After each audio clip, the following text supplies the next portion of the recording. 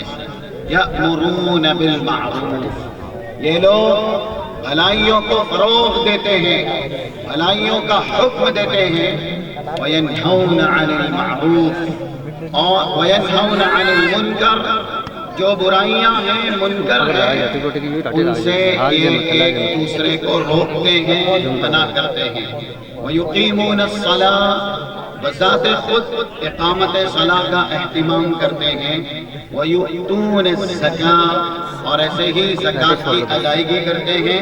ویطیعون اللہ ورسولہ، اللہ اور اس کے رسول کی اطاعت کرتے ہیں۔ جو لوگ اپنی یہ ذمہ داریاں بحسن خوبی بدرج اتم نبھاتے ہیں، ان کے لیے اللہ کی طرف سے یہ بڑی بشارت ہے۔ اولئک سیرحمہم اللہ، ایسے ہی لوگوں پر اللہ عن قریب رحم کرے گا، رحمت الہی سے ان لوگوں کو رب العالمین ڈھانپے گا۔ رب العالمین بہت عزت والا ہے اور بہت حکمت والا ہے۔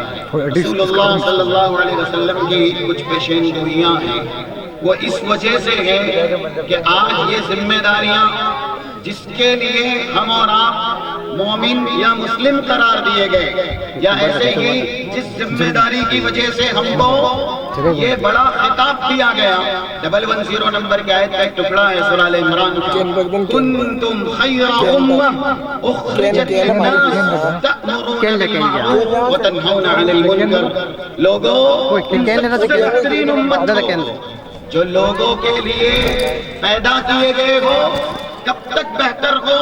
کب تک سب سے زیادہ فضیلت یافتہ ہو؟ اللہ نے کچھ صفات کا ذکر کیا، یہ صفات جب تک ہم میں باقی ہے، ہم اور آپ اس لقب کے مستحق ہیں۔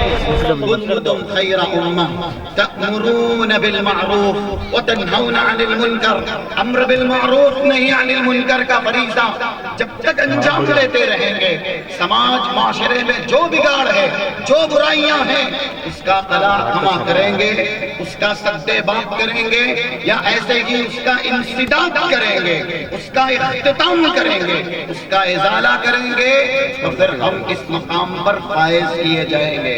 رسول اللہ صلی اللہ علیہ وسلم نے یہ پیشین گوئی کی ہے، صحیح بخاری میں بھی یہ حدیث موجود ہے، 6434 نمبر سے کچھ الفاظ دیگر ہیں، جیسا کہ ابن حبان کے اندر 7225 نمبر سے اللہ کے نبی صلی اللہ علیہ وسلم کا ارشاد ہے، یذہب الصالحون الاول فالاول، جو لوگ نیک ہوں گے، صالح ہوں گے، وہ دنیا سے آہستہ آہستہ ختم ہوتے جائیں گے۔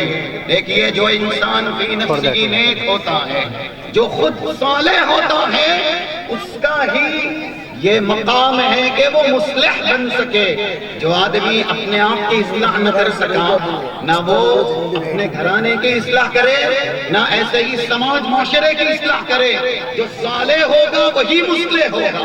رسول اللہ کہہ رہے ہیں جوں جوں یہ دنیا خاتمے کی طرف بڑھتی جائے گی، قیامت قریب آتے جائے گی، صالحین دنیا سے جاتے جائیں گے، اور ہم دیکھ رہے ہیں جو ہمارے آباء و اجداد اسلامی خوبیوں کے مالک تھے، جو ان کی زندگی میں اسلامی کردار تھا یا اسلامی اخلاق تھا، وہ جب ہمارے بیچ سے جدا ہوئے تو ایسا لگتا ہے کہ وہ اپنے جسم سمیت اپنی خوبیاں بھی ساتھ لے کر کے گئے۔ آج ایک انسان اپنے گھرانے کا یا اپنے آبا اور اجداد کا جسمانی حیثیت سے وارث ہو جاتا ہے، لیکن وہی آبا و اجداد جو مسجد کے معمار رہے، جو مسجد کو آباد کرنے والے رہے، وہی آبا اور اجداد جو قرآن اور حدیث کے ترجمان رہے، وہی آبا اور اجداد جو سماج معاشرے کی اصلاح کرنے میں پیش رہے، اپنی ذاتی ضروریات پر اسلام کی اوروں کی ضروریات کو ترجیح دیتے رہے۔